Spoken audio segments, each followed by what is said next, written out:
আর একটি সেটের এমসিকিউ নিয়ে তোমাদের মধ্যে হাজির হয়েছে। ডি সমান এসটিআর সেটটির 1 নম্বর শর্ত বলছে যে উপসেটের সংখ্যা 8টি, 2 বলা আছে কি প্রকৃত উপসেটের সংখ্যা 5টি, আর 3 নম্বরে বলা আছে P of D power of D এর উপাদান সংখ্যা 2n কে সমর্থন করে।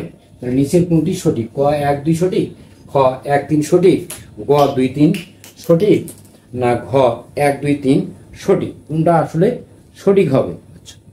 দেখো এখানে 1 নম্বরে যেটা আছে যে উপসেটের সংখ্যা 8টি, উপসেটের সূত্র তো আমরা জানি কি যে 2 টু দি পাওয়ার কত n, তাহলে 2n এর পাওয়ার কত? 3টে উপাদান যেহেতু আছে তাহলে 3, তাহলে 2 পাওয়ার 3 হলো কত 8, তাহলে 1 নম্বর উত্তরটা কি সঠিক।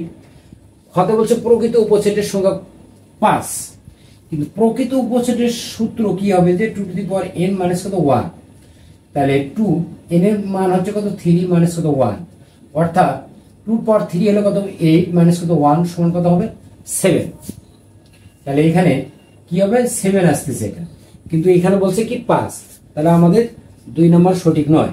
আচ্ছা, পি অফ ডি এর উপাদান সংখ্যা 2 টু দি পাওয়ার n কে সমর্থন করে, তাহলে P power of D D এর উপাদান সংখ্যা 2 টু দি পাওয়ার n কে কি সমর্থন করে, তাহলে আমাদের উপসেটের সংখ্যা কত পাচ্ছি আমরা 8, তাহলে 2 টু দি পাওয়ার n সমান কত 2, তাহলে এখানে 3 যদি হয় তাহলে হবে কত 8, তাহলে আমাদের এই যে 8 আছে 8 কে ভাঙে আমরা কি 3, 2 পাওয়ার 3 হলে আমাদের কি হয় 8 হয়, তাহলে অবশ্যই কি ডি সেটটির উপাদান সংখ্যা যদি n হয় তাহলে পি অফ ডি এর উপাদান সংখ্যা 2 টু দি পাওয়ার n কে সমর্থন করে। তার মানে এখানে 8 সমান 8 কে ভাঙে আমরা 2 পাওয়ার কত 3 লিখতে পারি, আবার 2 আমাদের ঠিক থাকবে n এর পরিবর্তে 3 পরিবর্তে কি আমরা n লিখতে পারি, তাহলে আমাদের 3 নম্বর উত্তরটাও কিন্তু সঠিক। তাহলে আমাদের 1 এবং 3 কি সঠিক, তাহলে 1 3 অর্থাৎ কি গ নম্বর উত্তরটা কিন্তু খ নম্বর উত্তরটাও কিন্তু আমাদের সঠিক। ধন্যবাদ।